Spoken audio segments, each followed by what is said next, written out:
Well, good evening, everybody, and welcome to this year's Foundation Seminar in what is a packed programme that we've got for you. As usual, we hope to have something a bit new, a bit different for you. We'll come back to that. It's perhaps not surprising that given the state of the world right now, we will dedicate the first part of the programme to peace. And who better to start us off on that note will be Gordon McInally, the past president of Rotary International. My fellow Rotarians, and I hope I am not being too presumptuous by saying my friends. It is a great honour to join you this evening, and at the outset, can I apologise for the fact that I am unable to join you live online. I have been in Venice this past weekend attending a Rotary Foundation seminar, and unfortunately, British Airways decided to reschedule my flight home. So, as you meet, I will be somewhere in the air between Heathrow and Newcastle airports. I greatly value the opportunity to say a few words this evening about peace, especially given the fact that peace is probably more needed now than at any other time in most of our lives. My Rotary journey has been fortunate to take me from local club service to global responsibility, and at every step along that journey, one truth has become increasingly clear to me. Peace is not a separate Rotary activity. It is the outcome of everything we do when we do it well. During my year as president of Rotary International, I spoke often about hope, about our responsibility to create hope in the world. I did so because hope and peace are inseparable. Where hope is absent, fear takes root. And where fear dominates, conflict soon follows. Rotary's role in peace, therefore, is fundamentally about restoring hope. Hope in people, hope in communities, and hope for the future. But to speak meaningfully about Rotary and peace, we must first be clear about how Rotary defines peace. For Rotary, peace is not simply the absence of war or violence. Peace is the presence of dignity, opportunity, understanding, and belonging. Peace exists when people feel valued rather than marginalised, listened to rather than ignored, supported rather than abandoned. It exists when communities are resilient enough to manage conflict without resorting to violence, and when individuals believe their lives matter.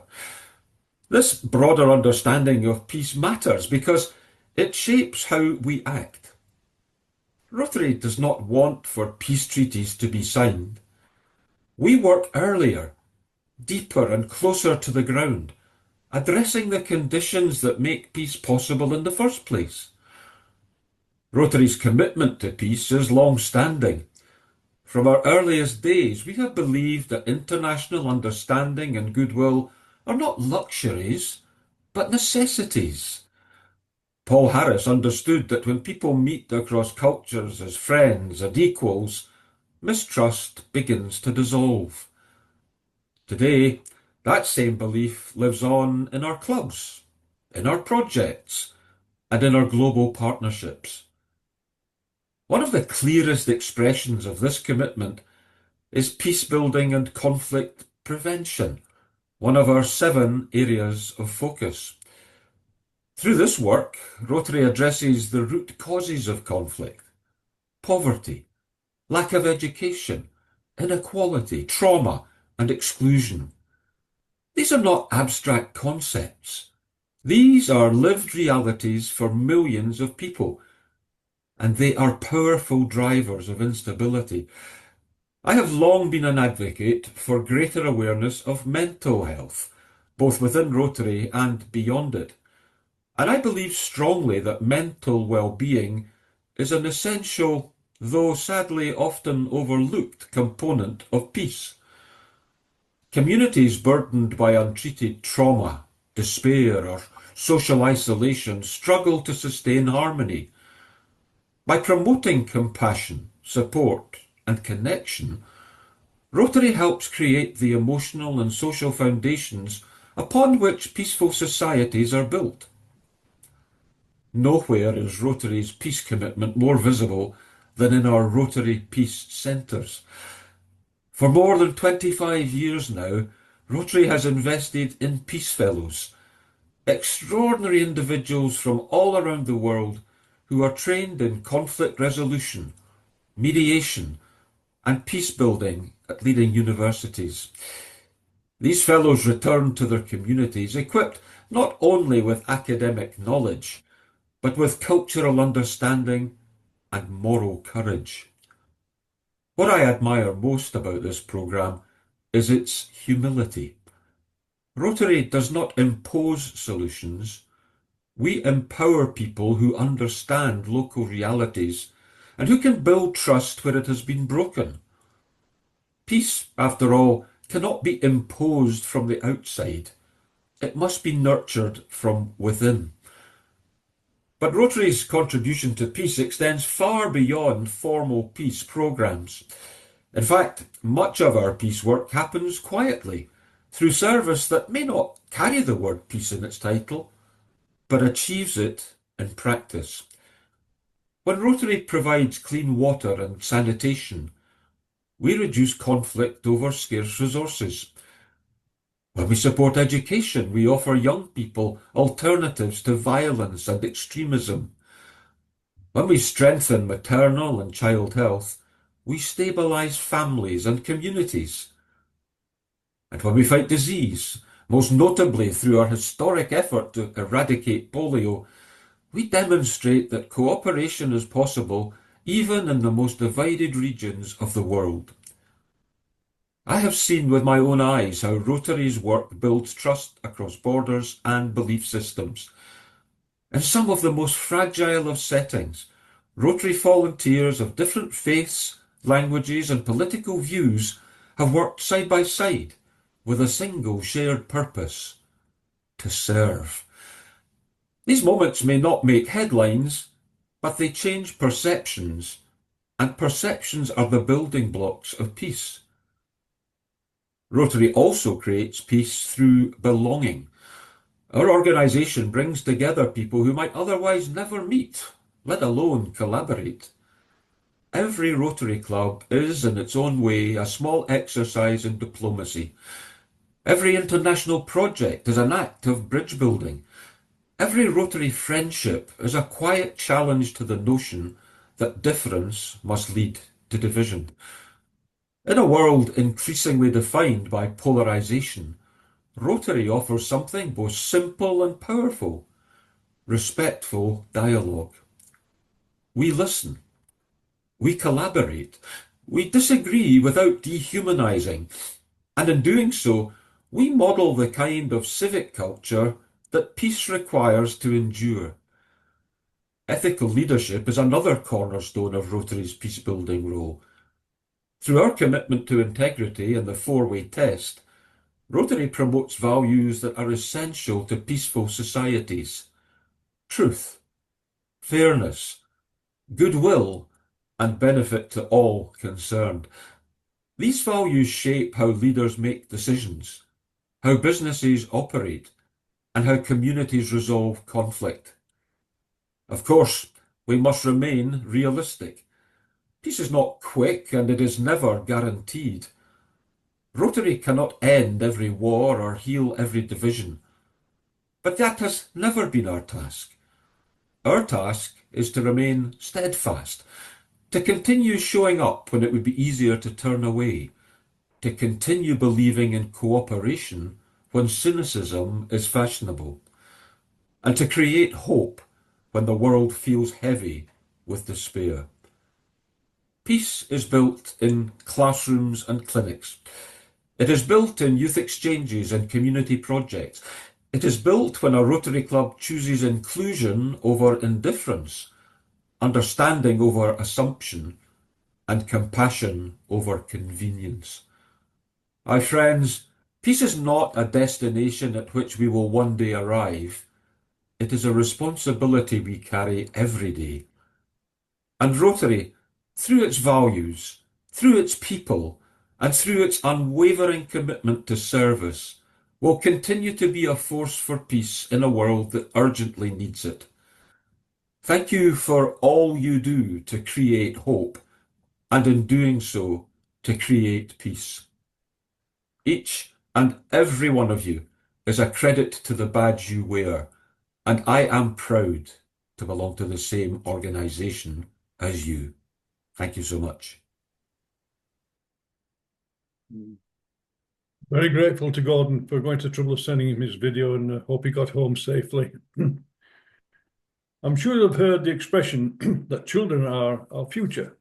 Indeed, the United Nations Convention on the Rights of a Child refer to a child's voice as actively including children's views, experiences and opinions in decisions affecting them.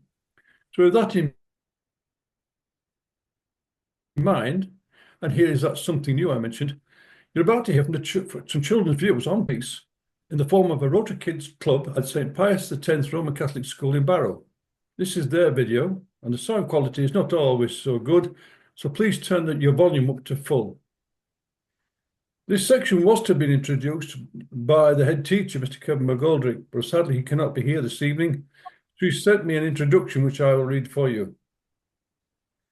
As a Catholic school, St. Pius X seeks to place Christ's message of love, dignity and peace at the very heart of everything we do. We believe that peace is not simply the absence of conflict, the presence of justice, compassion, forgiveness and respect for one another, values rooted deeply in our faith and lived out through our daily actions. Our Rotary Kids group gives our pupils a wonderful opportunity to explore these values in a practical and meaningful way. Supported by the Rotary Club of Furness Peninsula, Rotary Kids encourages young people to think beyond themselves, to serve others, and to see themselves as peacemakers in their school, in the community, and the wider world. In this short video, our Rotary Kids share in their own words what peace means to them. Their reflections are honest, thoughtful, and hopeful, and they remind us that the voices of children have a powerful role to play in shaping a more peaceful future. So it gives me great pleasure to introduce the video from St. Pius X's Rotary Kids. What does peace mean to me? An acrostic poem. P. Protecting our beautiful earth. E. End to conflict. A. Accept others. C. Caring for one another. E. Embrace differences. If we can do all of this, this creates peace. Go. Peace on earth, where love and kindness end the fight, the brave men who share their light. No wars, no hurt, no tears to shed, just helping hands and hearts ahead. War brings sadness, pain and fear, but they bring back happiness and cheer.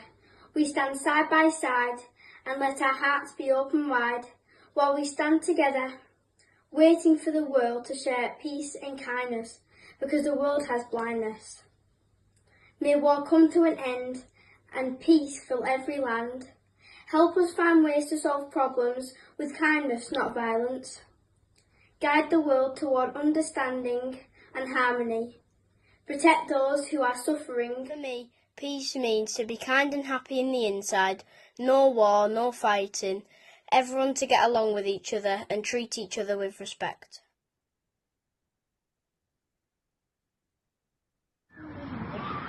This is our peace pole. A peace pole is a symbol of peace for everyone around the world. On each side of the pole, the word peace is written in a different language. These languages represent people from many different countries, cultures and backgrounds. Even though we may speak different languages or come from different places, the message is the same for everyone. Peace. The peace pole reminds us to treat each other with kindness, respect and understanding, both in our school and beyond. When we look at the peace pole, we are reminded that peace starts with us and the choices we make every day. Let's remember to share peace and love and friendship wherever we go. What does peace mean to you? Being in the presence of God. What does peace mean to you? Well, peace for me means feeling close to God. That's wonderful. Peace is about being calm and being in the presence of nature, and my most peaceful place is in my garden watching my birds. What does peace mean to you? Peace means to me when no one's rushing you. It's just nice, chilled, relaxed. I agree. Peace mean to you? Calm and quiet. Being with my family. Kindness. What does peace mean to you? The answer. When I'm calm and quiet. When I'm happy. Dear God, thank you for the gift of peace. Help us to share peace with everyone we meet. Teach us to be kind, patient and forgiving. May our hearts be full of love, and may our words and actions bring calm and happiness to others. Bless our school, our families and our world. Help us to follow Jesus' example and be peacemakers every day. Amen. Right, thank you. Now, wasn't that wonderful? I think we can learn a lot from children. The sound for that first speaker was very low. So this is what she said. And I think it's useful to see how it fits with our views on it, on peace. She said it was an acrostic poem using the letters from the word peace. Peace was for protect our beautiful earth. E for end to conflict. A to accept others. C for caring for one another. And E for embracing differences. Peace is a core area of focus for Rotarians. And let's face it, without peace, it would be difficult to deliver the other 6 areas of focus. Rotary International invests heavily in peace. And here to present you another perspective on peace is Professor Prathvadi Anand of the Bradford University Peace Centre. Professor, over to you. How do you follow those wonderful children? I think, John, you gave me the most difficult spot in the afternoon, in the evening. I'll try my best. As Gordon already started to mention about peace and the purpose of responsibility to create hope. So I'm presenting a few glimpses from the Rotary Peace Centre. I'm P.B. Anand. I'm based at the University of Bradford in the Department of Peace Studies and International Development. And it's my privilege to be the director of the Rotary Peace Centre here, having taken over it from my dear colleague Fiona McCauley a few months back. As you know very well, there are 7 global peace centers, and together over the last 25 years, they have created something like around 570 alumni who have completed certificate programs and more than 900. I think it's getting very close to 1,000 people who have completed master's degree programs. And Rotary tracks this information, and they find that more than 93% of the alumni who completed these programs have remained or have been working on issues related to peace and development.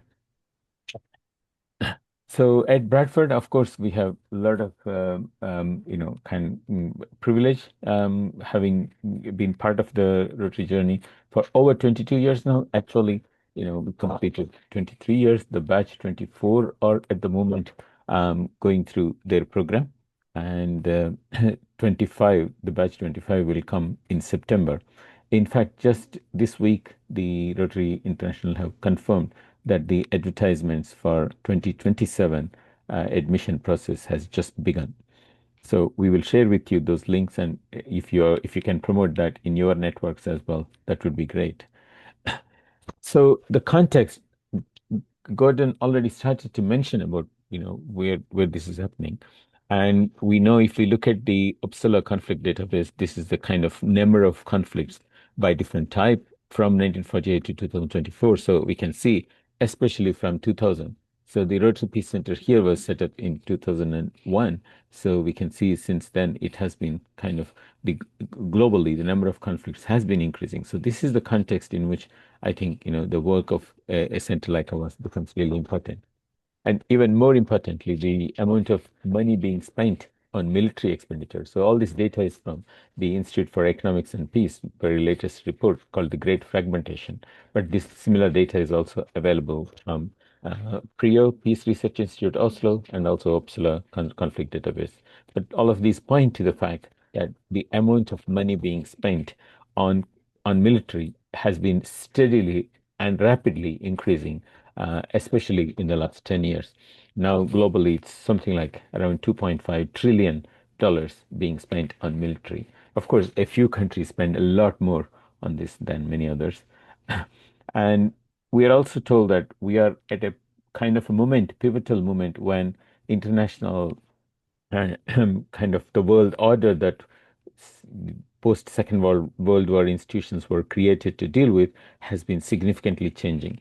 So the more recent thinking is that there are these great powers, so something like USA and China, the superpowers, if you like, and then there are several important great powers, so and then several middle powers. So there is a kind of different groupings and coalitions being built based on issues is constantly going on, and how this influences and shapes the international architecture that we have, whether it can cope to continue for the future to deal with important conflicts and humanitarian situations remains to be seen.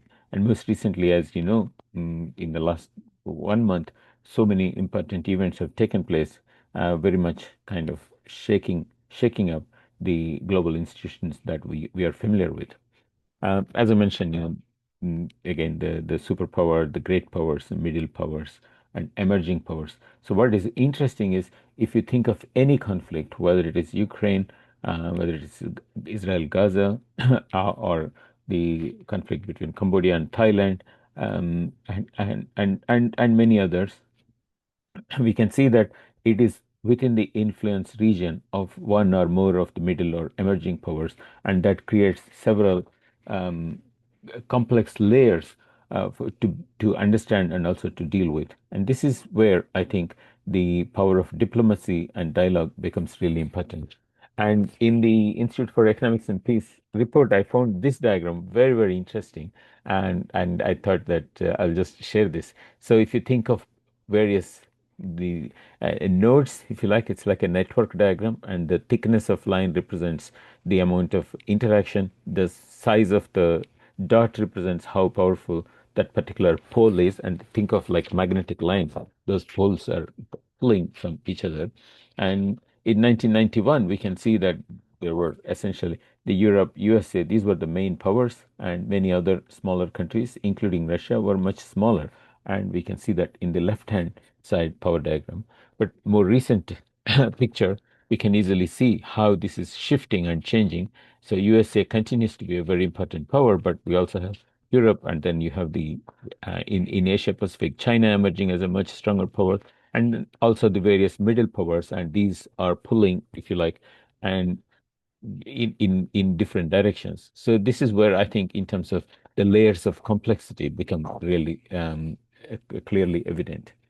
So it is in this context that our center, our department, has been, in existence. Mrs. Margaret Thatcher famously in the early 1980s wanted the department to disappear, but fortunately, the department and the work that we do is still existing. And you're also familiar with this idea of moving from negative peace to positive peace, something Gordon mentioned in his opening remarks. So the idea of the 8 pillars of positive peace, and we can easily see that the peace is not merely absence of war, but having a well-functioning government, having a good business environment which promotes prosperity and opportunities, having low levels of corruption, acceptance of the rights of others. Several children mentioned about, treating others equally. Gordon also mentioned about this. So acceptance of the rights of others, and having opportunities so that people can invest in their own skills and become better and become productive and useful for the society. So these are all very, very important dimensions of peace. Our work is mainly on, of course, our own research is very much applied and evidence driven, and we don't subscribe to any particular orthodoxies. We are quite open-minded, and we follow wherever the evidence leads us, and also very practical and policy oriented. And most of our research is very much applied and problem solving. And many of you would also know that University of Bradford has the kind of a tagline below it says, making knowledge work. That has always been our motto. It's not an ivory tower kind of approach to knowledge. I think this is very important, because the Rotary Peace Fellows who choose our programs and come here and then themselves develop those skills and applying these skills are doing this, and through both not only our curriculum, but also through extra and co-curricular activities. You may have met some of them. Yeah, Rotary Peace Bowl. So we also have two of them, thanks to you yourselves. But I think one was presented to us something like in 2009. So that has been there when we created a peace garden, and this second one, this most recently in 2024, when Rotary International President visited Bradford, it was presented to us. So both of us remind us that we have to think both in terms of looking outward externally and also peace within internally. So that's how I interpret these two poles. So in terms of Rotary Peace Fellows, so in case someone asks you, you probably know already, but yeah, there is important application process. All the information is available on the Rotary website. We can also share the links with you through James, etc. So they have to write a few essays without using ChatGPT or AI, and then they have to choose two centers. They cannot choose a center in a country where they live. And then at Evanston, all of these are screened and read by various volunteers, and they are scored, and then they are ranked, and then this long list is sent to all the academic centers, and then we choose our short list, and maybe we interview something like around 30 to 40 people. I know you might say it's quite a lot of time commitment, but we feel that it's a worthwhile investment because sometimes applications can be really, very beautifully written. But when you speak to the person, you are able to also ask them questions about their own motivation, and they can also ask questions to us. And sometimes in that process, you can really see how well this person would benefit from coming to Bradford and whether they could bring some value to the cohort. So various programs that we have include 7 master's degree programs I mentioned in detail. And uniqueness of the Rotary program, as you know, is that it's a 15-month program which includes a 3 months of applied field experience. I think this goes right to the heart of what Gordon said in his opening remarks in terms of, it is about creating that ability to relate whatever we think of with real world and the in terms of practical issues. So I think that's what it is. So these are the various programs that we have in our center. These are all quite popular with Rotary Peace Fellows. At any given time, I think almost all of these have been, if I look at last 3-year cohorts, I think every one of these programs, at least there has been one Rotary Peace Fellow taking the program. So here, you may have met some of them some of you might have come to the Bill Huntley seminar back in October. You would have seen the cohort 23 who have completed. On the left, in kind of I've shown in slightly larger scale, is the cohort 24 who just started around that time. At the top right are cohort 22 who completed last year. Some of them were also at the seminar. So this year's class, we have fellows from Afghanistan, Albania, Bangladesh, Bolivia, Colombia, Kenya, Nigeria, Pakistan, and USA. So it's quite a mix, and it's kind of the global network that they create. I think the most important strength when they leave Bradford is not just the academic knowledge that they gain or the experience they gain by doing the applied field experience, but I think this network of friendship, network of communication that they develop with among themselves, which we hope will continue for their lifetime. Many of the cohorts, as we still hear from them, and they are in touch. Maybe life events such as weddings, etc. Somebody gets married, and the entire cohort travels to visit that. So I think that's very, very important part of that. I mentioned about co-curricular, extracurricular activities, but before that, I must acknowledge the importance of Rotary host families. We cannot do what we do without the support that we get from you, not only in terms of the moral support and the making the program possible. Around 9,500 people have donated more than $188 million for this program to run across all the centers. So we are extremely grateful to Rotarians for that. But more importantly, in terms of in-kind support, providing this kind of host family and that partnership, I think, is quite unique in the Rotary Fellowship, because we can provide all the academic, knowledge and take them through the academic experience. But in terms of having that extra support, the social support, preventing them from feeling lonely, especially you can imagine someone from a tropical country coming here in September when days are still light, and then gradually it gets darker and darker. By December, they could be feeling quite lonely and depressed. So having this host family and that connectivity, I think is absolutely a very, very important pillar of the success. The co-curricular activities, there are many. I don't want to list all of them, just to give you, for example, the Northern Ireland study visit has been very important, even though it's open to all the students. It's predominantly Rotary Peace Fellows who very much apply as soon as it is advertised. Africa study visit, again, a few years they have been going to Ethiopia or the Gambia, and last 2 years they have been going to Rwanda. So Rotary Peace Fellows find this experience very, very important. This year also they are going to go to Rwanda in April, and they have already applied and secured placement. And then the 3 months applied field experience, so they have to apply. I have already been having conversations with the Peace Fellows of Class 24 now. They're all in the process of writing to various organizations, trying to find the best match. And then they will be going in early June for about a period of 3 months. And then they will do a small project, and then they come back. And that's what they will share with you in terms of when you come to the Bill Huntley seminar.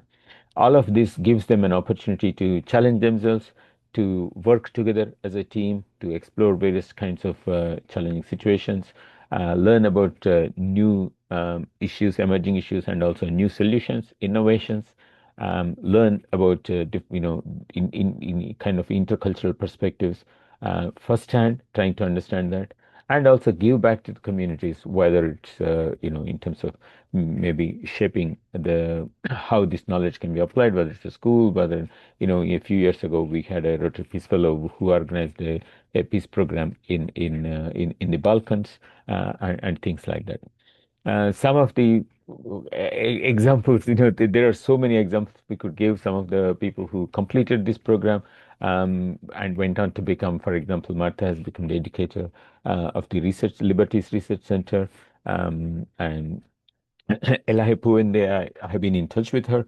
In Iran has been an activist for justice, and also in terms of working as an educator and promoting dialogue with the local government and environmental activists.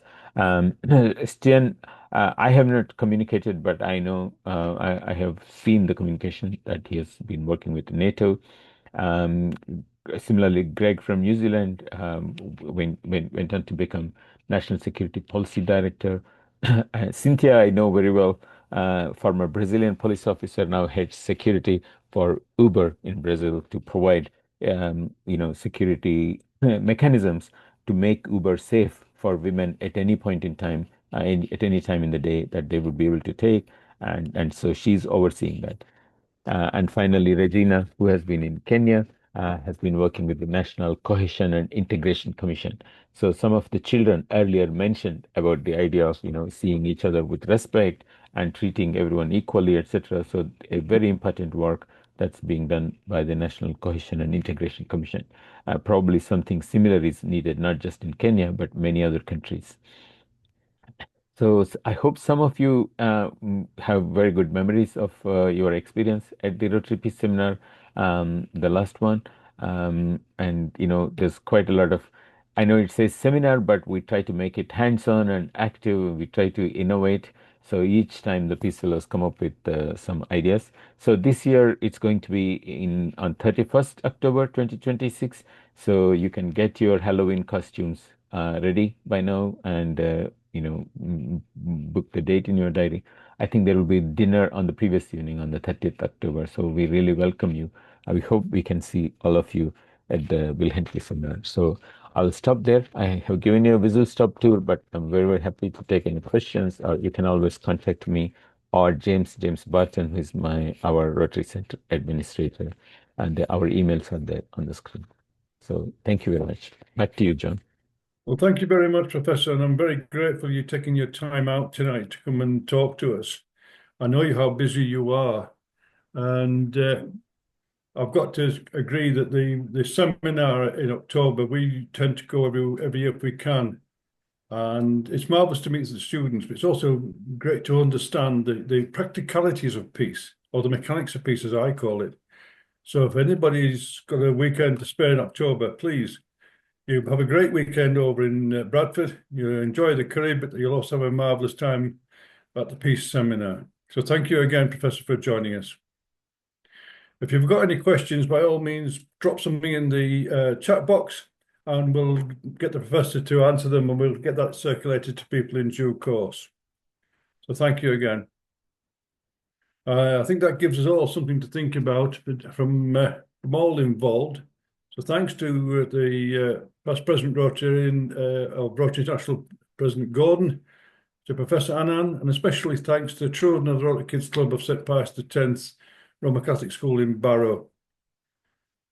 Rotary has led the world in the battle against polio.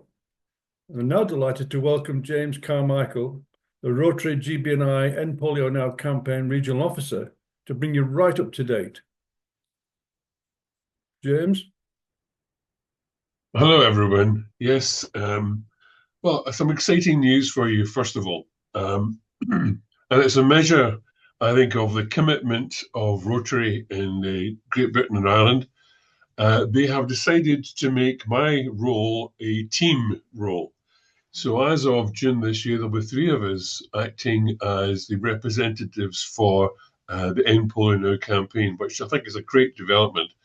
So I'll be joined with Janine Birtwhistle and Tom Hunt to make the team as of June coming up. That should, I think, help enormously. Secondly, I can tell you that there have been major donations made to the End Polio Now Fund. The Global Polio Eradication Initiative has received pledges from the Gates Foundation totaling $1.2 billion until 2029, and a Rotary's commitment is that of $450 million until 2029. And a number of states have come on with pledges as well. That's the good news.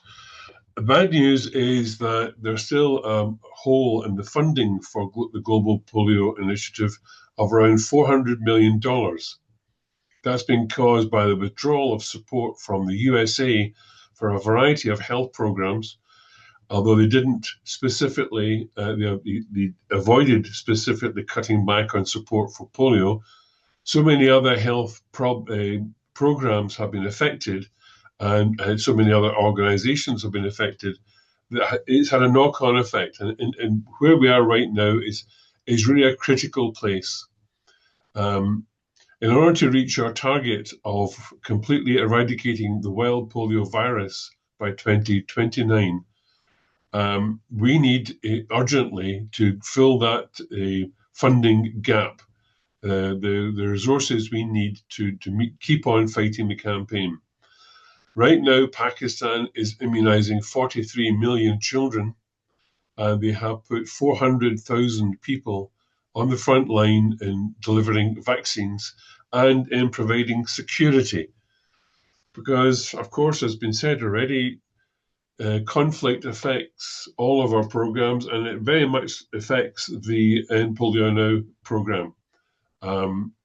In Pakistan and Afghanistan, the two countries where polio is still endemic, the major problem is a variety of groups, extremist groups, are operating across the long border between these two countries. And these groups don't hesitate to employ violence against vaccination teams. There is a plaque in the wall of the UNICEF headquarters in Pakistan with a photographic montage of all the people who have died trying to deliver polio vaccines. There are over 200 photographs on that wall. That is quite a chilling thought. So when we think about our commitment to support End Polio Now, let us not forget that the frontline workers who are actually delivering these vaccines demonstrate enormous courage and determination to make it happen.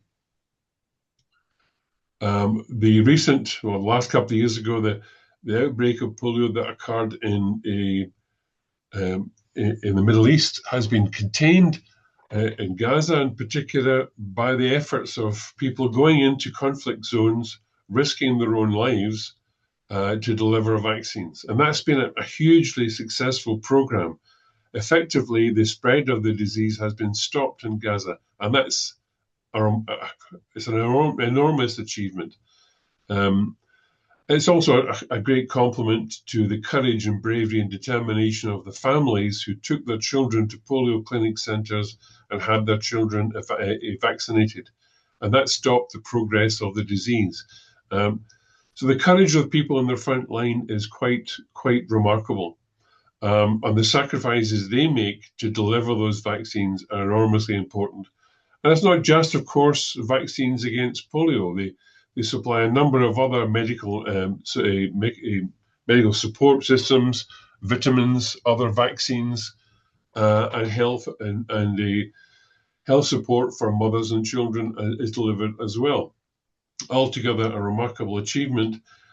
But of course, we also invest in other systems like clean water systems and improvements to sanitation, which are vital, again, to stop the spread of the disease. Rotary also supports the monitoring systems that we require. Only 1 in about 200, 250 cases of polio causes paralysis. The majority of cases that occur for polio can go undetected because they are virtually asymptomatic. They still do damage to the central nervous system and the brain, but it's not evident and it's not obvious. So, for example, I can tell you that in the 1950s in Britain, roughly a third of all children in Britain contracted polio. The majority of those people would not even know they'd had the disease. They would have suffered a mild fever, a headache because polio always causes encephalitis. And those symptoms would have disappeared, would have passed over, and they would have gone on quite normally, thinking it was a summer fever or summer infection that had no significance to them. However, the polio virus has done damage to their central nervous system and to their brain. And that damage later in life can then show up. So we have a kind of time bomb with polio in the sense that after the initial infection is over and the initial problems have been diagnosed, 30, 40, 50 years later, those individuals will suffer a host of other problems that comes under the heading of post-polio syndrome, which is what I'm living with myself. And post-polio syndrome, if you look it up on the NHS, you'll see a very long list of symptoms attached to that disease, or that condition, I should say, rather. Because effectively what happens is neurological degeneration. The nervous systems that have been damaged have been compensated for by the body for many years. These systems begin to break down and begin to become, give rise to a series of other health problems. So any country that's had extensive polio infection will later on see people emerging with a range of symptoms associated with post-polio syndrome. And other countries like America, like Poland, like India, that had extensive outbreaks of the disease will down the line see lots and lots of people with major problems. And that is occurring in Britain right now, where perhaps 40, 50,000 people in Britain are living with post-polio syndrome, and many more have suffered the effects without even knowing that they'd had polio in their childhood. And the message essentially is a simple one: get vaccinated. The NHS provides in Britain 4 different layers of vaccination for children, but it is essential to bear in mind that if you go to countries where polio can appear and is still around, that you should get a booster for that reason. This year, so far in January, there have been traces of the polio virus found in London. Environmental samples showed up the presence of a polio variant from Ethiopia that have been passed on by individuals coming into the country. And that's the thing. It's what COVID has taught us. As long as the disease is active in some part of the world, it can be on our doorstep within a matter of hours. That's how things are. And the reality is, if we don't sustain levels of vaccination in this country, we are opening the door to the possibility of the return of polio. I say that very seriously because there has been this increased lack of support or lack of faith in the vaccination system, and that has dire consequences further down the line for us. We've already lost, Britain has lost its status as a measles-free country for the simple reason that so many people ceased taking the vaccine. We now have thousands of cases of measles. And here's one of the things that about measles: it has the capacity to eradicate our own internal viral memory. It's a rare thing, but it happens occasionally. Measles can wipe out the internal structures that help to prevent other infections. So it leaves us open to other viral infections. And I'm going to say to you that every day, every one of us, every time we breathe, we take in about in excess of 1 million different viruses and bacteria. Every breath we take. And our bodies are constantly producing defenses against those invaders. All that vaccines do is switch on our defenses. That's simple. They don't add anything to us. They're not an additional kind of burden of medication. They simply switch on our own internal defenses so we can defeat an invading virus. It's the most significant development, medical development in human history, and it has saved billions of lives.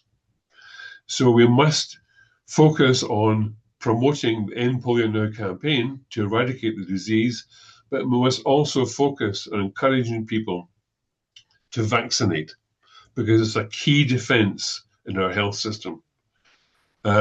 World Immunization Week is coming up in April. It starts on the 24th of April. And Rotary GB&I has a variety of resources to help promote vaccination during World Vaccination Week. I would recommend you take a look at those resources and see what you can take from them. And lastly, I'd also say that the Polio Plus Society is a key element in our battle. The Polio Plus Society is a way of committing a regular sum, a small but regular sum every month to the Polio Plus fund. And you get a nice shiny badge. Here it is. That's the badge you get, which I send out with a certificate and as a newsletter. I haven't produced the newsletter to date because I haven't been well myself, but it's coming along shortly for those of you who are already members of the society. So can I recommend that you look into joining the Polio Plus Society and you look at the resources available to you online from Rotary GB&I. We're so close to the end of this campaign, so very close. It would be a tragedy if we were to stumble at the very last step.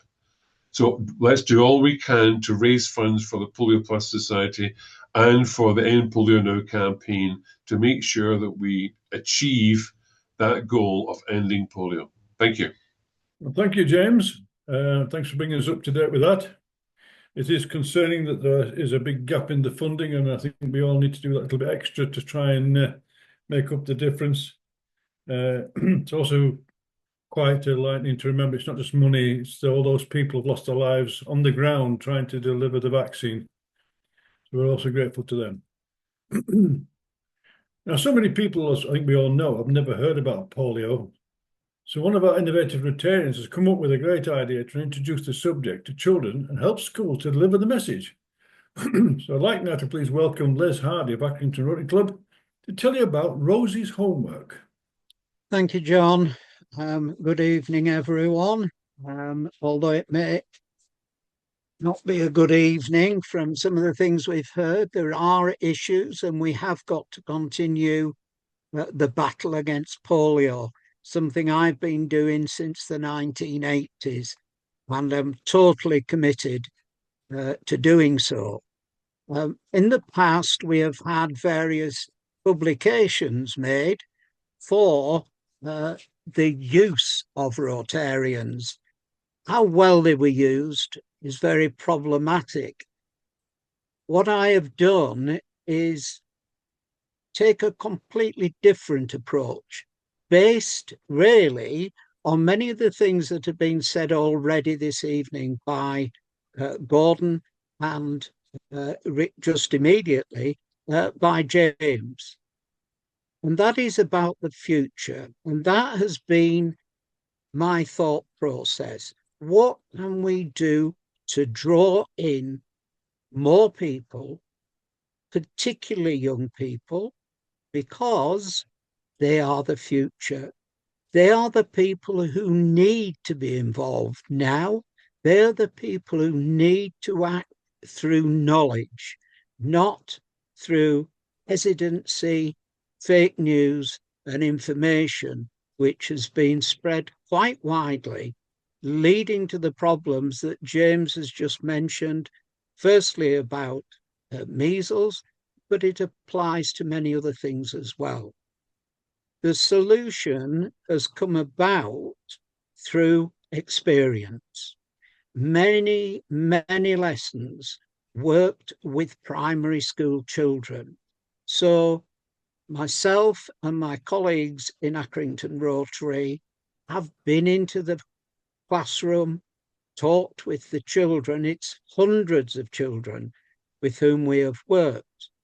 And we have found that they are extremely receptive, particularly if thought is given to how to interact with them. And the outcome of that experience has been to build a package which can be used by all the clubs.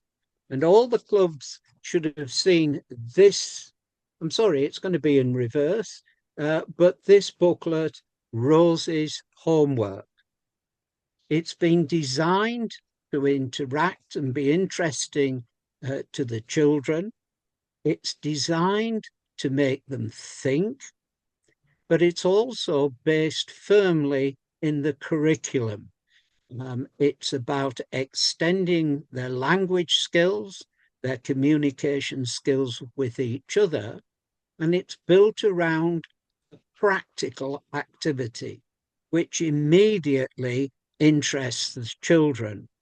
That is to take some of the bulbs that are available every year and to give each one of them the opportunity to grow a purple crocus, which will have a legacy in two ways.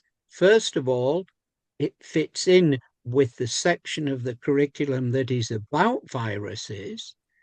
But secondly, it gives them a continual reminder and an opportunity to speak with their parents, to speak with them from a knowledge base that has been put together from reliable sources.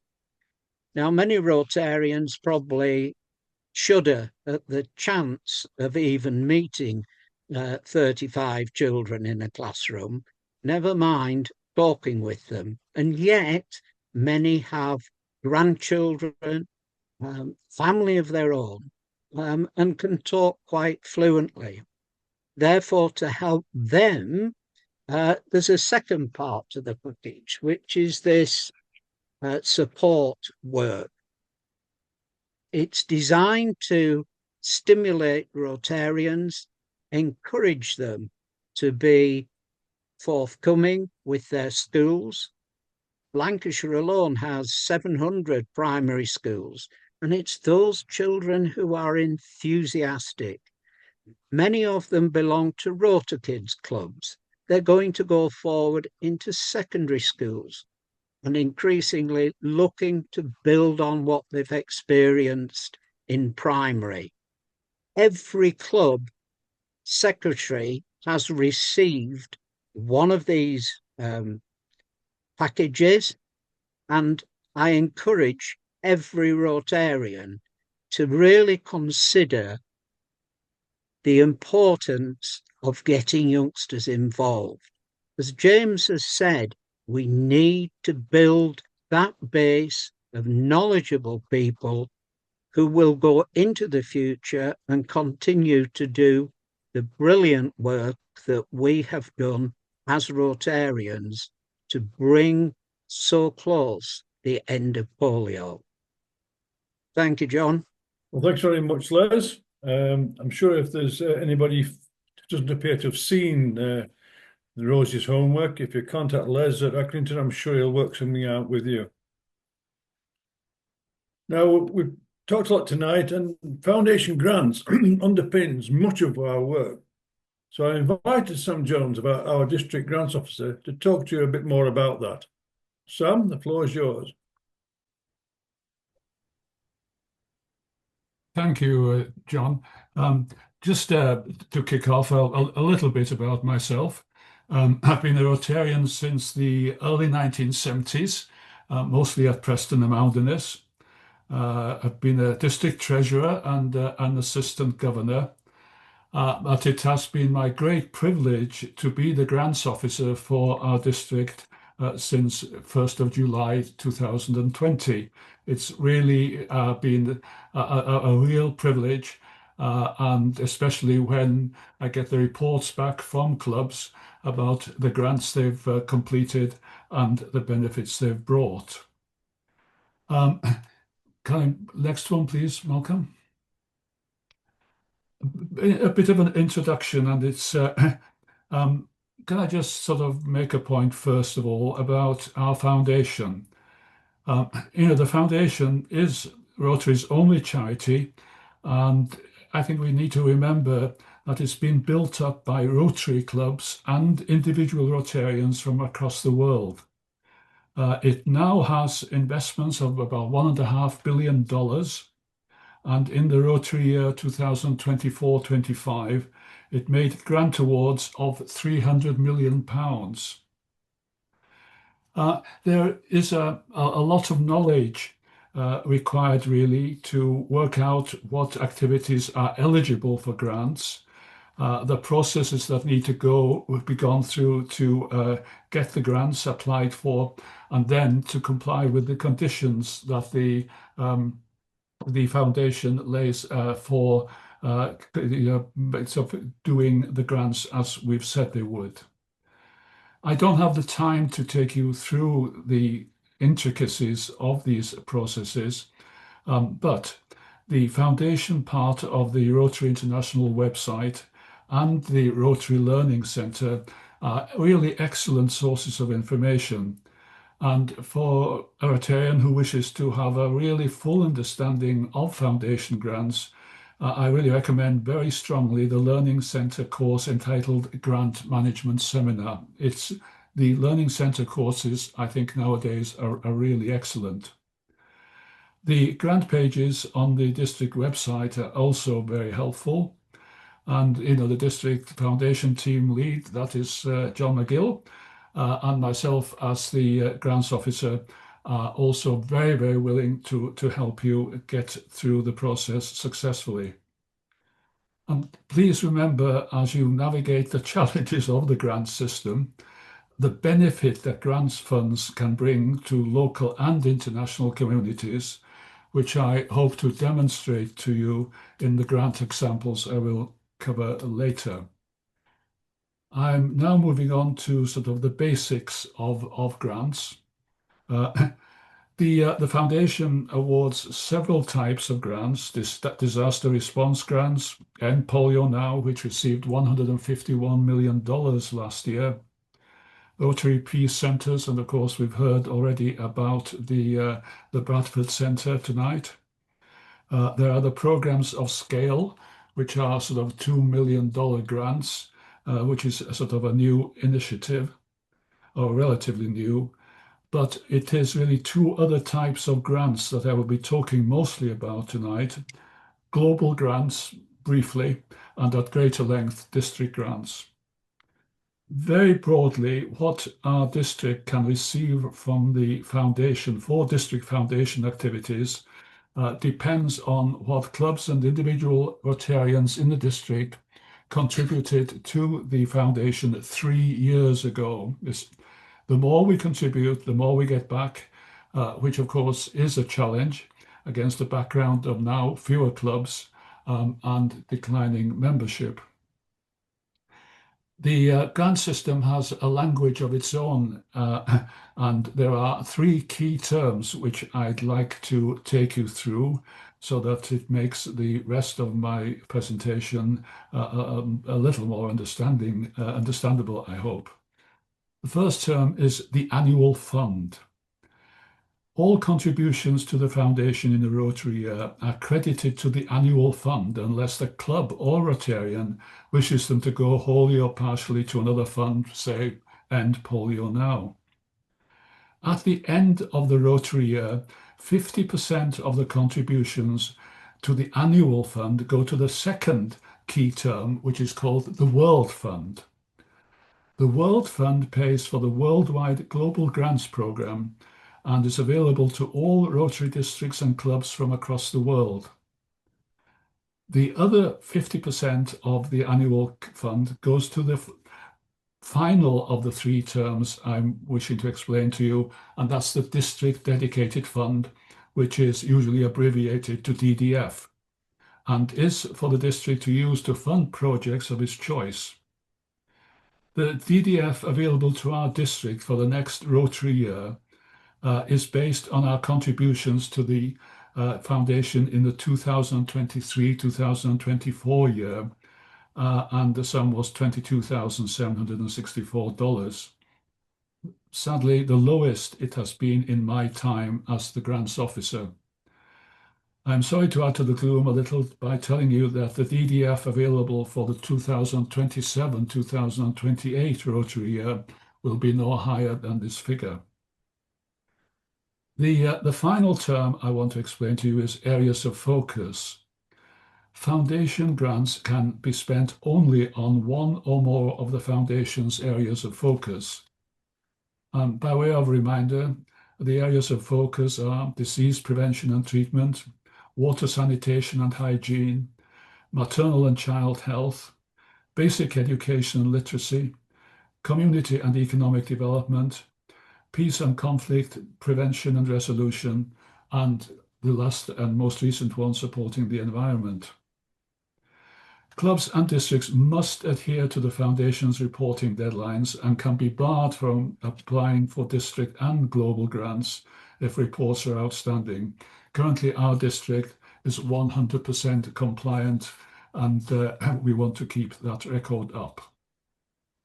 And to qualify for a foundation grant in District 1190, a club really has to attend a seminar like the one we are just holding. I've got more time than I usually have for my presentation. Thank you, John. And that gives me a chance just to say something very briefly about global grants and how they are funded. I wish I had more time to do this. So here goes. Global grants have a minimum budget of $30,000 and a maximum World Fund award of $400,000. Grant applicants can use a combination of DDF, both their own and that donated by other districts. Cash and external contributions all can also be added to fund a global grant application. The Foundation will provide 80% support from the World Fund for all DDF contributions without a minimum, but they will not match cash contributions. Both the district and club in the country where the grant activity takes place and the international partner district and club must be qualified to be able to apply for a global grant. And a global grant project must have an international partner. And one of the quirks of the system that for this purpose, Scotland is deemed to be a separate country. So Scotland can be an international partner for an English grant application. In the 2024-2025 Rotary year, 1,424 global grants worth $81 million were awarded by the Foundation. Global grants can fund any projects that are covered by the areas of focus. Currently, our district is involved as an international partner in 2 approved global grants and 2 which are in the draft stage. The district also has a Global Grant Scholar grant in progress, and we're of course going to hear from John after me, I think. I wish I had really did have the time to tell you more about these grants. They are absolutely fascinating.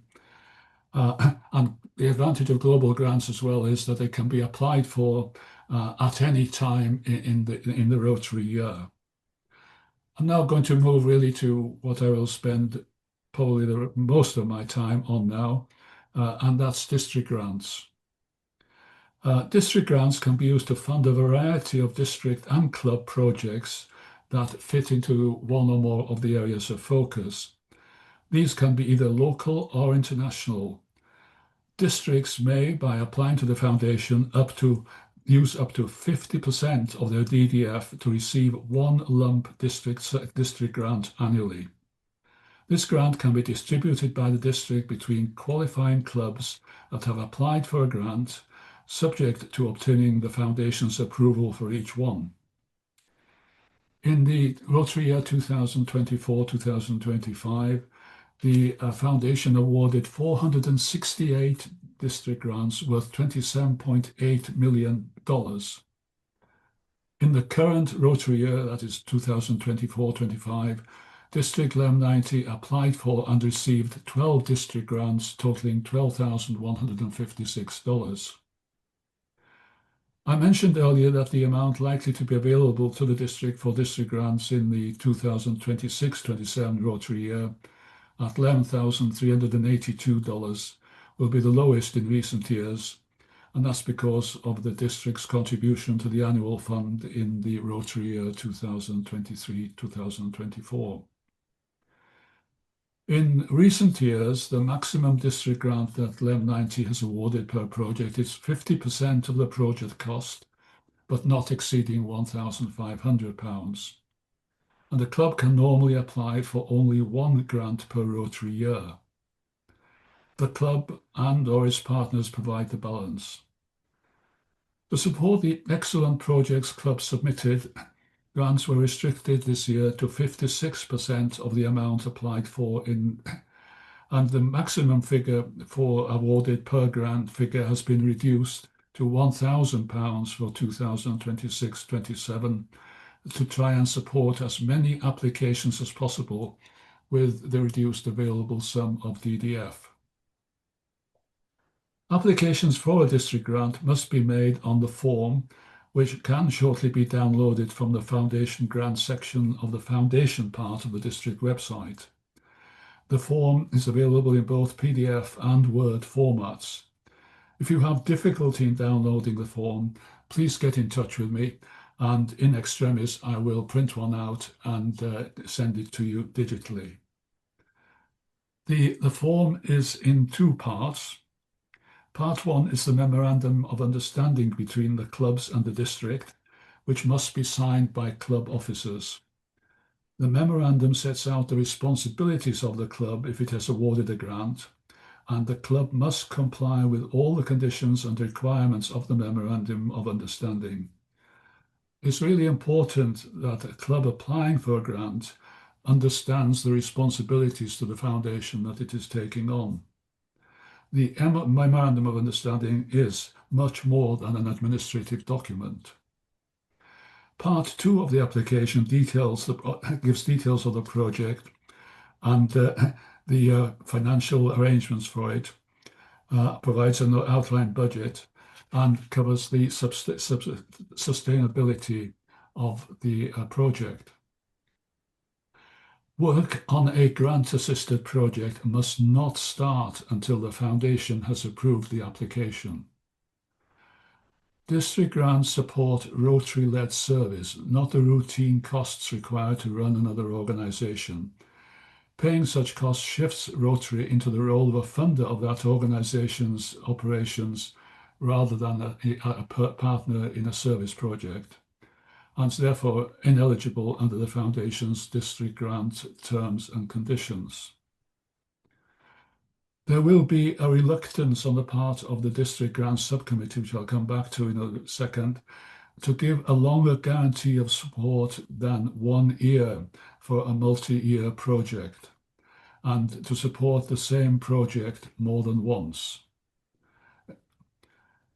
I want to really move on to a sort of a much more positive aspect now and talk to you about some successful 2025-2026 applications for district grants.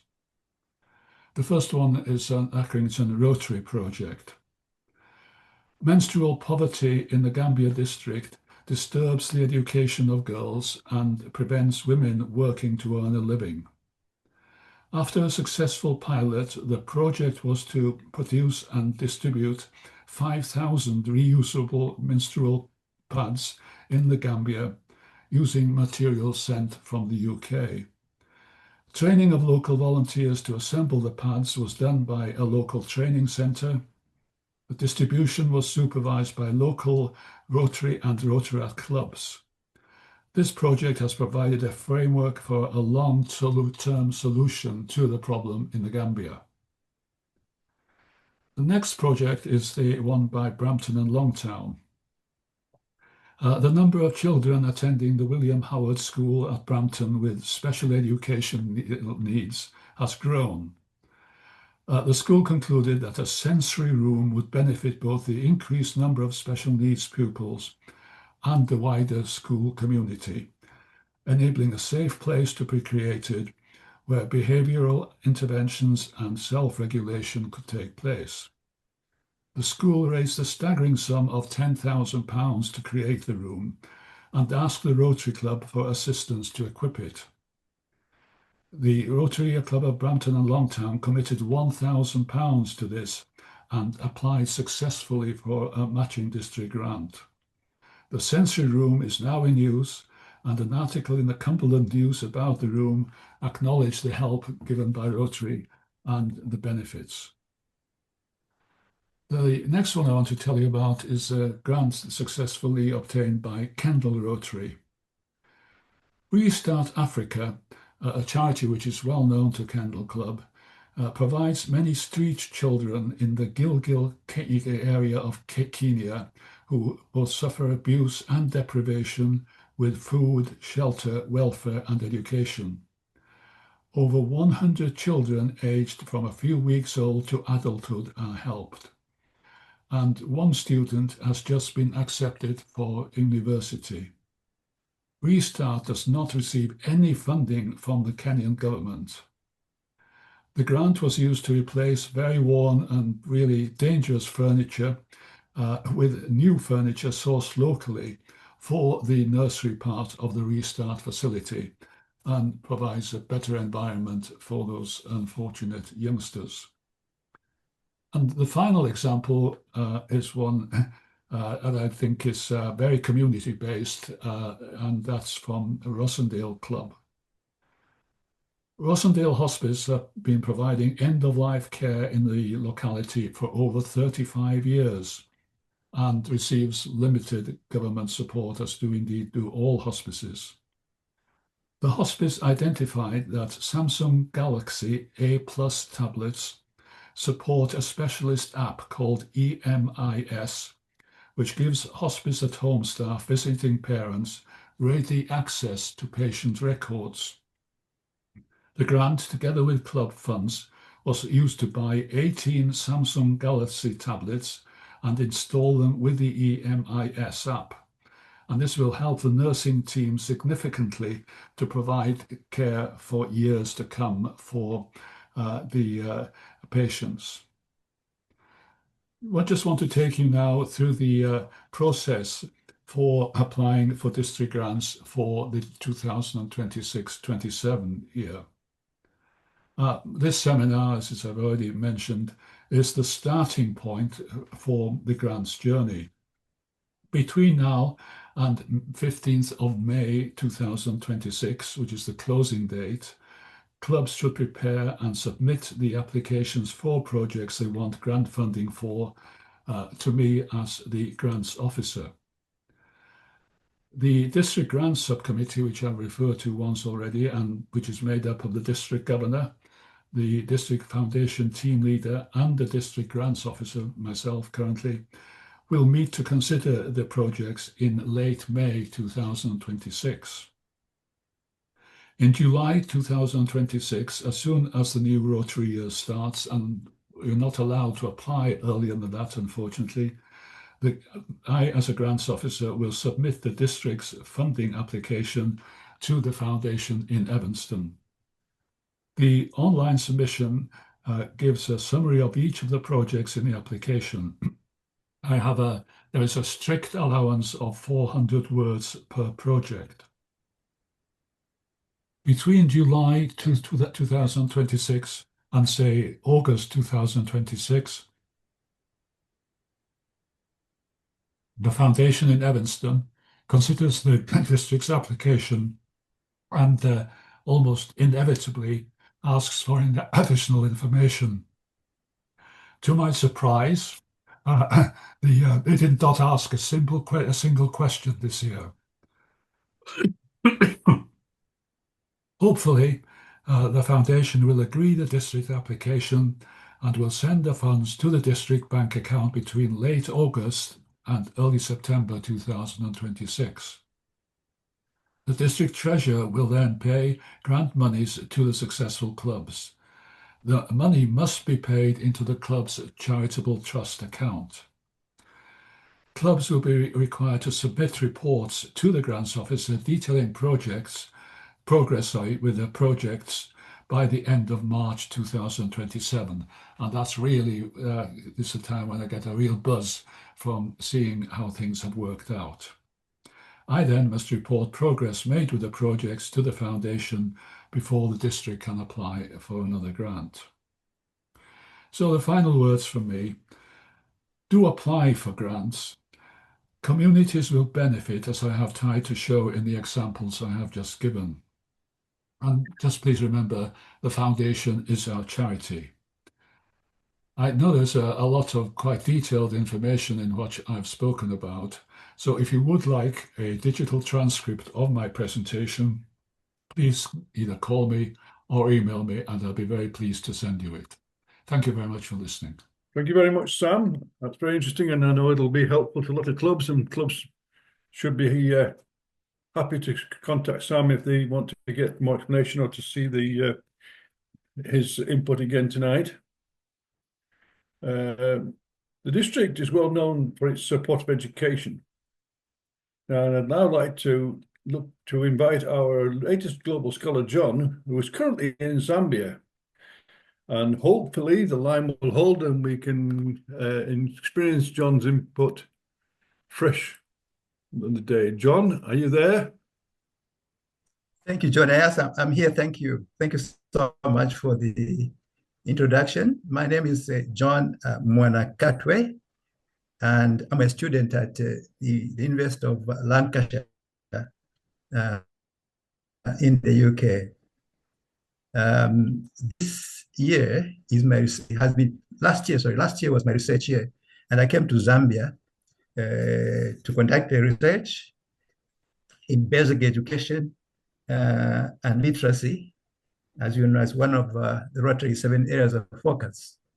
And so the rest of last year, I spent much of my time making appointments with headmasters, visiting schools, conducting semi-structured interviews, etc., etc. It's been quite a journey, and I've enjoyed my movements in Zambia. But having said that, I normally want to receive those challenges and see how I can, undertake those challenges. I won't say much because John has got a video where I did explain much of what I've been doing in Zambia. And I think I'll leave it to John to play the video unless there are questions. Otherwise, that's what I've been doing in Zambia, basically, just focusing on this research and making sure I do it well. And I think it's been very rewarding for me as an individual. Thank you, John. Play the video, please, if you don't mind. Welcome. Hello, my name is John Mwanakatwe. I am a global scholar with the Rotary International Global Scholarship Program. I've been in Zambia doing a research in Zambian secondary schools, and my project title is assessing the educational interventions and the support and resources available for young people that struggle in numeracy. Numeracy in Zambia is a big deal because most young people, from my findings, struggle a lot to make learning happen due to a number of reasons. And the first one is that most young people, when they come to secondary schools, their needs are never identified.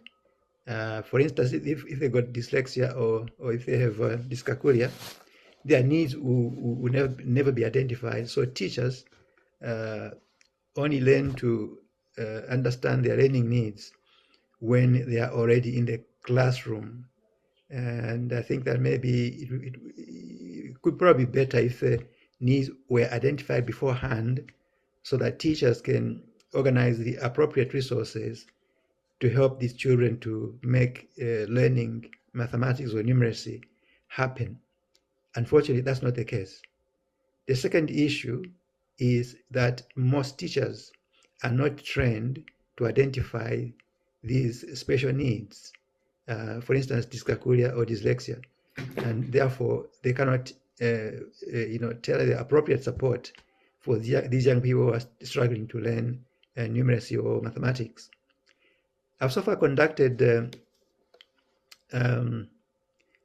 over 15 interviews, because I was doing 6 interviews per, in fact not 15, over 30 actually. I was doing 6 interviews per school, and I had 6 schools. So obviously that's over 30 interviews altogether.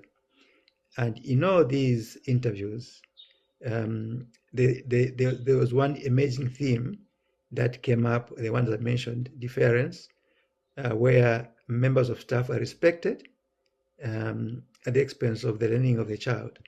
Let me just explain that in the Zambian context. In the Zambian community, it is expected that every young person must respect the elderly members of the community, and children take that very seriously. And as a community, Zambians promote that very, very strongly.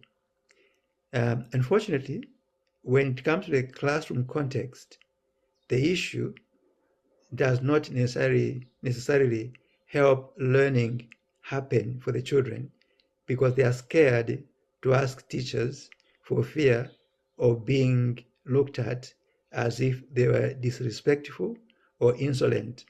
So most young people don't ask questions, and for that reason, there's not much learning happening for some of them. That's the one amazing theme that came up. And over the interviews I've conducted, it's been quite revealing, because even members of staff, some of them think mathematics is for boys.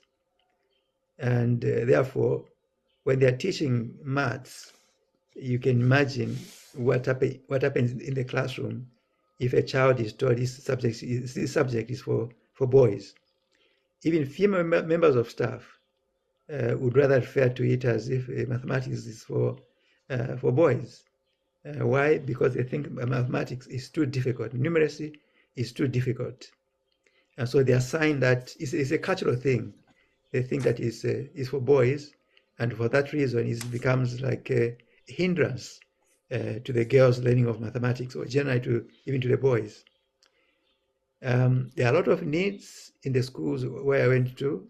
Some children support themselves, they have no parent, and so the NGOs, the non-government organizations, always come to their help by supporting them with resources such as uniforms, shoes, and school fees, even though education is free in Zambia. But with that freedom of education, it brings along many more difficulties, because I'll give an example of a classroom where I went to just observe. There were over 80 children in one class with one member of staff.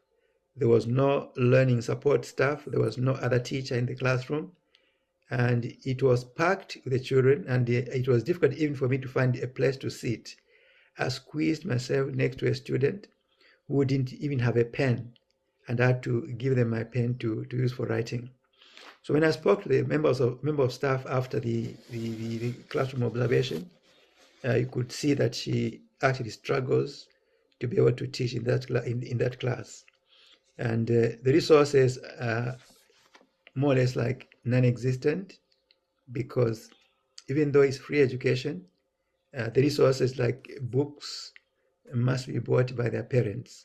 And some parents can't afford to buy those books. So it compounds the whole case of children having to struggle learning numeracy or learning mathematics.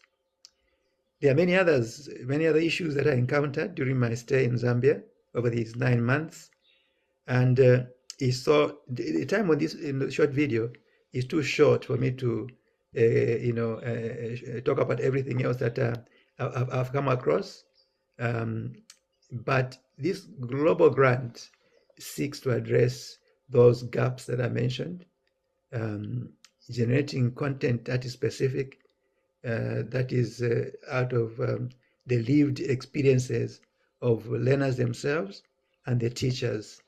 I think this will end up informing policy, strengthen teaching practice, and support sustainable and community improvement in education, if you like. I want to say just one more last thing, that I'm grateful to the sponsors, the District 1190 of Cumbria and Lancashire, with the support of the Rotary International Global Grant Scholarship Program for their financial and moral support. And I also want to express my thanks to our own local Kitwe Rotary Club for their support in what I've been doing, and also to the University of the Mukuba University, which is my host institution, for their logistical support in terms of just finding a base in Zambia, a university where I can launch my research from. And I also want to thank my tutors at my university, University of Lancashire, for their continued academic support. Like I said, this video is too short. I wish I could fit in everything that I've come across and everything that I've learned. I'm only hoping that something good will come out of this to make sure that there's sustainable development in terms of education for these young people that struggle in numeracy. So thank you so much again. Thank you, John. We've had a number of reviews with you, and I think we've found it fascinating to hear some of the cultural problems that you've had to face, and perhaps the impact on you yourself. Do you want to speak for a couple of minutes to the members about that side of your research? Yes, John. I want to, instead of talking about the project and what I've been doing, I want to talk about myself and how I feel and how beneficial this has been to me as an individual, because I think I'll be able to give these reports about the project later on to the foundation. But I'll start with the bad news first. When I traveled to Zambia, obviously there has been a lot of changes. I got lost and I had to learn to find my way. It wasn't easy, but in itself it was a learning phase. One of the things that I suffered when I came was I was attacked by malaria. It wasn't a very nice experience, because then I was bedridden for about 2 weeks, and then after a month or so, I had another attack again, and I came out of that. The other things that I found, roads are not that good, I'm afraid, but it's a developing country, what you expect. And even though those are not excuses, I'm sure that there are a lot of good roads around. But the schools where I went to do my research, you literally had to crawl when driving. It wasn't easy. And then we had these drivers who had no sense of longer right. You know, they would park on the road, right in the middle of the road, and they are parking passengers. Excuse me, I want to go for work. But that's one of the things that you see, and you have to be patient because that's what it is. And in some cases, I was wondering whether these drivers actually got their driving licenses or they just bought them. But that's not me to judge. The other negative thing that I went through was just the general travel logistics. I would make an appointment with head teachers, and they would actually tell me, yeah, you can come on such and such a day. And before I would travel, I'll give them a ring to let them know that I'm starting off. And they'll say, no, we're here, you found us. And lo and behold, when I get there, they are busy in the offices. I won't bore you with all these details. It wasn't very exciting because in one case, I had to come back. And when I came back home, a text message came from him to tell me that you can now come back, I'm free. But I was already home. So those are some of the bottlenecks that I faced. But again, I think the overall thing was that for me was that there was a lot of learning in the process. Let me just come to some of the good things that I experienced as an individual. First of all, this research has really broadened my understanding of qualitative research in terms of what knowledge it can bring out of the lived experiences of participants. It was very, very revealing. And each school I went to, it had its own way of managing itself and way of dealing with issues and so on and so forth. I think that was, for me, it was positive because I was learning a lot along the way. The other thing that I enjoyed was the reception. I was well received in every school I went to. And in fact, kids would stand up to greet us when entering the classroom. And they cannot sit until you tell them to sit down. I think that's just part of the culture, again, part of the respect agenda, which is in Zambian secondary schools. Also, I was also welcomed by our own local Kitwe Rotary Club, where I found a home. They were very, very supportive. I can't take away anything from them. And I actually became part of them. I became like a Rotarian, basically. And it was a joy just working alongside with them. I was also supported by the local, government officials, the district education board secretaries. It was nice, actually, and I was given that, accorded that respect that perhaps I didn't even deserve, but it was good. It was really good. Some of the funny experiences I went through were just this idea of respect. I think it blew my mind off because I'm not used to be put on the pedestal and to be addressed as such. People are calling me doctor when I'm not even a doctor. I'm still a student. But it's one of those things that you go through, I think, in some of these countries. And the other one was just the kids. Kids were so nice at the expense of their own learning in terms of giving respect to teachers and so on and so forth. And teachers were not challenged enough, in my view, by the learners, because they tend to respect teachers so much. Because in Zambia, the cultural thing, it is expected that every child must respect teachers. And unfortunately, in the classroom context, that didn't go very well because children would not ask questions because they were scared of being looked at as rude or not respectful to the authorities. I can't go through all the details and all the funny things that I went through, but it's been a journey, a very, very exciting journey for me as an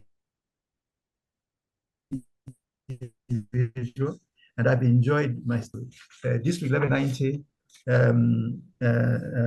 Cumbria and Lancashire, with the support of the Rotary International Global Grant Scholarship Program for the financial and moral support that I was given. Thank you so much, John. Thank you very much, John. We're very grateful that the internet actually held up for you. Yeah, I was actually scared. It's always nice to be able to talk live to you, but for the benefit of members, that's why we had the video in case the internet let us down. We're very grateful for your time because people have not realised, but you're a couple of hours ahead of us in Zambia, and I know it's way past your bedtime now, so enjoy a good sleep tonight, and thank you very much for joining us. It was very, very interesting. Thank you.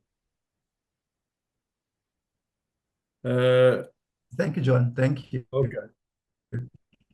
Now, the foundation, as you've heard, is in my experience anyway, it's a unique organisation. It's because it's the only charity I know that gives you your money back. And that's like Sam explained earlier. Indeed, the foundation only exists because of your generosity. To talk to you about the foundation in more detail, someone you will all know very well is Past District Governor Wilma Robinson. Over to you, Val. Thank you, John.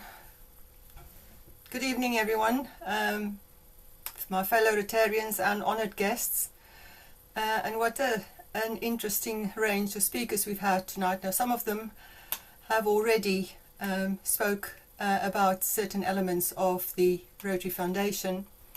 But for me tonight, it's both a pleasure and a privilege to speak with you about something that lies at the very heart of who we are as Rotarians. Our ability to improve lives, strengthen communities, and create hope in the world. And hope has been mentioned a number of times in this seminar tonight. And tonight I want to focus on one of the most powerful vehicles we have for doing that, the Rotary Foundation, and the role that each of us plays in making its work possible. The Rotary Foundation is not just an organisation, it's a global force for good. It is the engine that converts our compassion into action, our generosity into solutions, and our values into measurable change. But the Foundation is only as strong as the members who support it. Every pound we give, every hour we volunteer, and every idea we share becomes part of a much larger story, one where people we may never meet see their lives change because we cared enough to act. When members contribute to the Rotary Foundation, whether financially or through service, they set in motion a ripple effect that extends far beyond our local clubs. Our contributions become clean water systems in villages that have never had safe drinking water. They become scholarships for brilliant young leaders yearning to change the world. They become health initiatives that protect children from polio, malaria, and other preventable diseases. And they become peace-building programs in places where conflict has torn communities apart. So let me give you a few examples of what member contributions have made possible. Because of Rotary's leadership, funded directly by member giving, over 3 billion children have been immunised against polio. What once paralysed 350,000 children each year is now reduced to just a handful of cases worldwide. Rotarians did that. It wasn't governments alone or large institutions alone. It was people like you and me deciding that no child should suffer from a preventable disease. Every year, contributions from Rotary members fund thousands of water and sanitation projects around the world. These projects mean a mother doesn't have to walk 6 miles to collect unsafe water. A child doesn't miss school due to waterborne disease and illnesses. A village gains dignity and safety through proper sanitation. Member contributions also support literacy programs, teacher training and scholarship for outstanding students through the Rotary Peace Fellowships and the Global Grant programs. And these investments give individuals the tools to lift themselves and their communities out of hardship. And when disaster strikes, Rotary is often among the first to act. Through our disaster response front, Rotarian contributions bring food, shelter, medicine and hope to people whose lives have been upended. This is the power of the Rotary Foundation, and none of it, absolutely none of it happens without the generosity of Rotary members. Let us talk about contributions to the Rotary Foundation. One of the most beautiful things about the Rotary Foundation is that it amplifies every contribution. You don't need to give a large sum to make a large impact. Because of the Foundation's stewardship, partnerships and investment strategies, even modest donations multiply. Every pound or dollar given to the annual fund is invested and returned 3 years later, creating the funds that power district and global grants. And when you combine your contribution with those of Rotarians worldwide, you become part of a global network of generosity. Your £10 or £50 or £100 joins with millions of Rotarians' contributions to shape a humanitarian force unlike any other.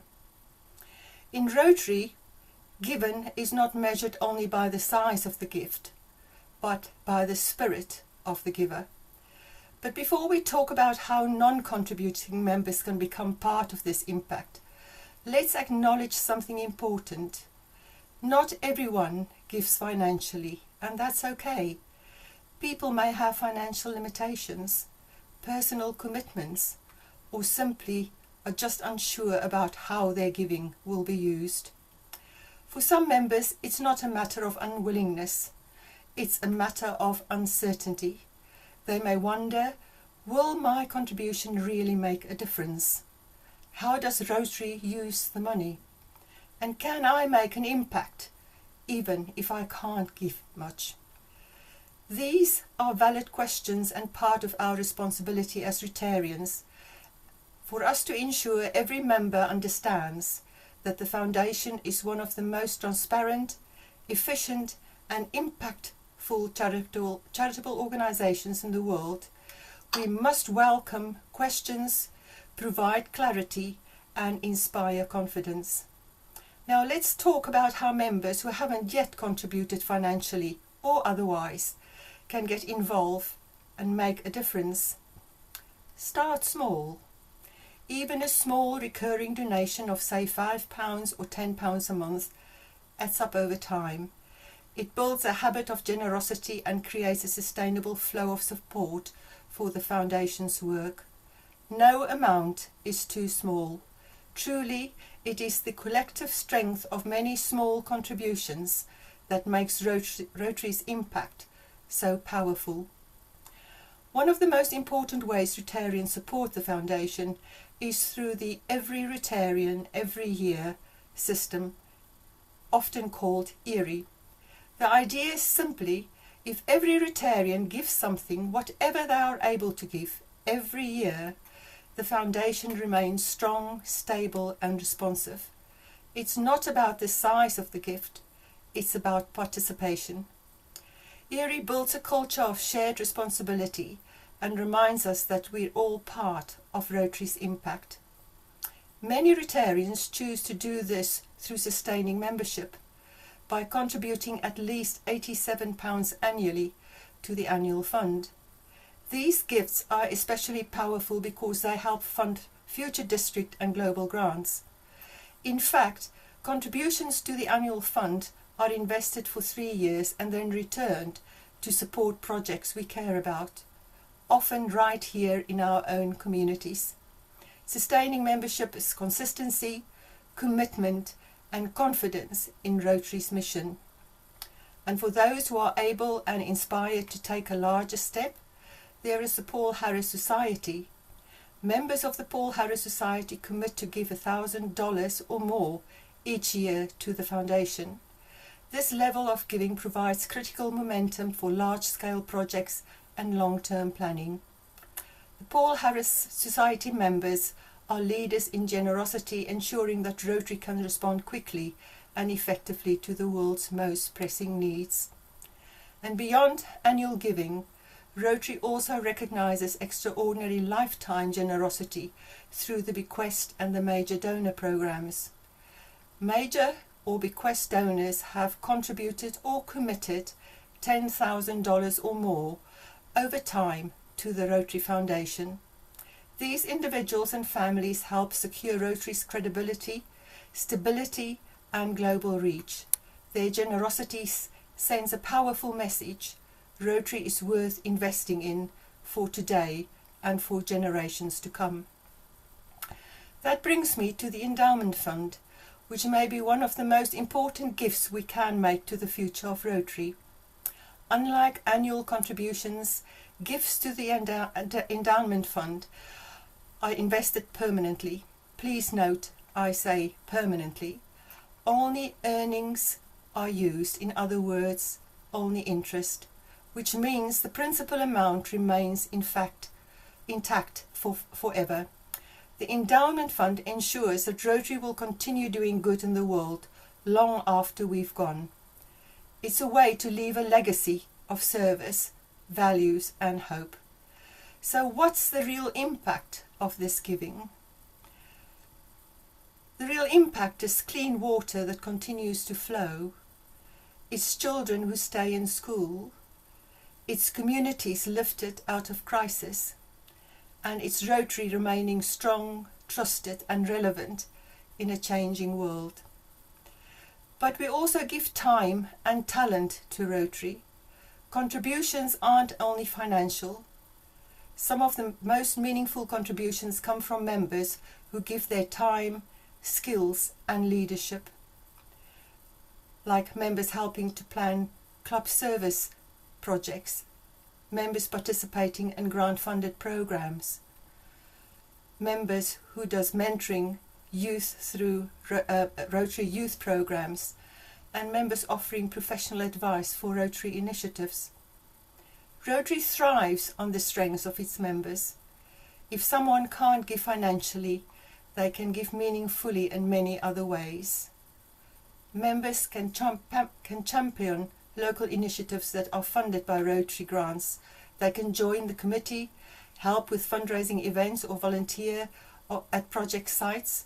And when they see firsthand how powerful Rotary funded projects are, they often feel naturally inspired to contribute financially as well.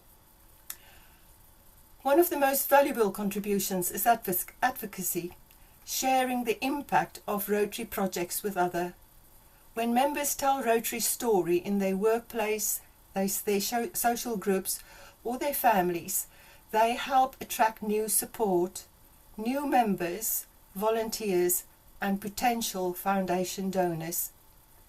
Members who understand the foundation are far more likely to support it, attending foundation events, grant training sessions or presentation builds knowledge, and knowledge builds passion. Even if a member cannot donate personally, they can help organize fundraising events, bring guests, contribute items for auctions, and spread awareness in the community. All these contributions help multiply the overall fund raised. The most powerful way to increase participation, both financial and non-financial, is to cultivate a culture of giving within a club.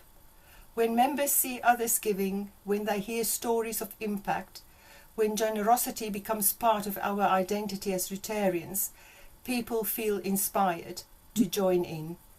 We can foster this culture by recognizing contributions not for the size of their gift, but for the spirit of service they represent, sharing regular project updates and success stories, encouraging members to visit project sites or attend events, asking personal, heartfelt questions like, would you like to be part of this impact? The invitation to give should never feel like pressure. It should feel like an opportunity. In closing, I want to remind each one of us of something important. The Rotary Foundation is not separate from us. We are the foundation. Its strength is our strength. Its impact is our impact. Its legacy is our legacy. And that legacy continues every time a child receives clean water, every time a community is restored after a disaster, every time a young leader receives a scholarship, every time a life is changed for the better. A Rotarian somewhere made that all possible. Whether you contribute financially, give your time, share your expertise, or help tell the Rotary story, you are all part of the change. So tonight, I invite every one of us, contributors and yet those to contribute in the future, to take one step forward. One step to its giving, to its serving, to its making a difference. Because together, our collective hope, compassion and generosity can continue to transform the world. When we give to the Rotary Foundation at any level, we're not just making a donation, we're making a promise that Rotary's work will continue, that our values will endure, and that our future is worth investing in. Thank you for all you do for the Foundation and for all that you give to the Foundation to make Rotary a force for good today and tomorrow. And thank you for listening to me tonight. You're welcome. Well, thanks very much, Velma. I must admit, when you sit back and listen to everything we've heard tonight, the contribution from children, what we do with Global Scholars, the grant system, and everything you've been talking about, it makes you proud to be a Rotarian, to know that even the smallest thing that we can do can often make a huge difference to someone's life. Just before I hand over to our District Governor, I'll just make a couple of announcements. There will be 2 Foundation Appreciation Lunches this year. The first on Saturday the 25th of April at Garstang Golf Club, and the second on Saturday the 2nd of May at the Auctioneers at Carlisle. Now, everybody's welcome, and while it's not a fundraiser, there will be a raffle. There wouldn't be a Rotary function without a raffle, now would it? Full details with the menus will be coming out shortly, so put the dates in your diary, please, and watch out for the paperwork. That's the 25th of April at Garstang and the 2nd of May at the Auctioneers in Carlisle. And the second announcement is probably the one that's most important to many of you listening tonight that you want to hear. The grant application system is now open. And Sam has given you the lowdown on how to deal with that. So I'd like now to call on our District Governor, John Edwards, to give us his closing remarks. John. Thank you, John, and good evening all. Well, you wouldn't have thought this has taken 2 hours. It's been a flash, and we have been actually entertained because it's been informative, stimulating, uplifting, and I echo all that's been said. Yes, it makes you feel proud to be a Rotarian. We join a club, we spend, I don't know, £130 a year, but that just gives a window on the world, doesn't it? The things we can do locally, the things we can do nationally. And we have linked Peace and Polio Now grants with Rotary Foundation, and there are themes which have come through, have been consistent throughout all of this evening. The 7 areas of focus, Gordon McAnally speaking so eloquently about hope and peace are interlinked, respectful dialogue, and that was something picked up by the professor from Bradford University, where he talked about the power of dialogue. And I have said at meetings, conversations are so important. Out of conversations become trust. Out of trust becomes respect. And one can build forward from that. Yes, you may agree to disagree, but you continue to keep talking. And the children from St. Pius X School, the Rota kids in Barrow, weren't they delightful? I mean, they talk sense, don't they? They've not been in the big wide world, but they can see the big wide world, and people talk about them as being the future. Yes, I regard them as very much part of today. And when they talk about love, dignity and peace and kindness, not violence, and may peace prevail on earth. And that theme continues right the way through. It linked nicely into Professor Aman's talk, where working for peace around the world, yes, I had the privilege of going to Bradford last October. First time I'd been, others have been very regularly.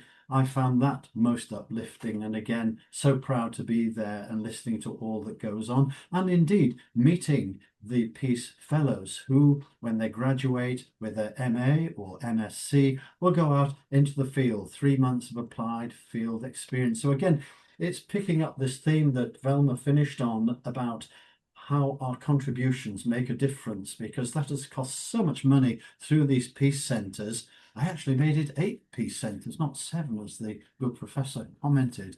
And so that theme continued, and it was woven into James Carmichael's presentation about End Polio Now. Yes, we're so close to the finish, we can't give up. But what made an impact on me was the prospect of 200 photographs of UNICEF dedicated to the workers who have been lost trying to get immunizations through in these troubled and war-torn areas of the world. Yes, Gaza still remains in focus, where the spread of polio was stopped almost in its tracks, I think just about 2 years ago. And then we go through to Les Hardy. He's been committed so many years for ending polio. Rosie's homework, yes, I've seen it. It's a great vehicle, it really is. And that sort of links with the children's aspect of how we look at polio and the opportunity of basically learning by doing. And we build our base, don't we? Then, of course, Sam, who's a stalwart, he took us through so much detail there. I've made so many notes, but I would reassure everybody, don't be put off, because I actually had the pleasure of reading all of the 12 applications this current year. There's some really good stuff in there, and Sam highlighted the key features and benefits of those. And I visited Rossendale Club recently and heard about these 18 tablets going into the local hospice. So it's this wonderful mixture of making a difference locally, but also making a difference globally. And what a fabulous organisation is Rotary, where we can combine that and take it all forward. So thank you, Sam, for all of that which you have done. And actually that builds quite nicely into what I refer to as the dream team for this coming year, where there's going to be a swap of roles, where Sam is going to take over as the District Rotary Foundation Chair, and he'll have alongside him the equally experienced John McGill. So that's a great combo. But the message from them is they are so approachable. They will take you through the detail. If there's something which you think may make a difference, go and do it, because we heard that with John from Zambia, as the difference he is making. And staggering, isn't it, where boys get preference over girls? Yeah, we've got to get over that. And there's good work going on out there. So again, the link continues, and that's been the theme going right the way through to Velma, who's encapsulated so beautifully about contributions make a difference. And as John knows, and probably Les has heard from me, I was a relative newcomer to be a sustaining member. I went to one of the lunches, a great way to get involved, and I saw the light. And I'm very privileged to be a sustaining member, because all of these contributions make a difference. And all of this, through coming through the door of Rotary, it opens up this world. It's a fabulous organisation. And here we have the Rotary Foundation. It's so well regarded, it's transparent, it's well run, and it's received Charity Navigator 4-star accreditation for, I think it's 15 years.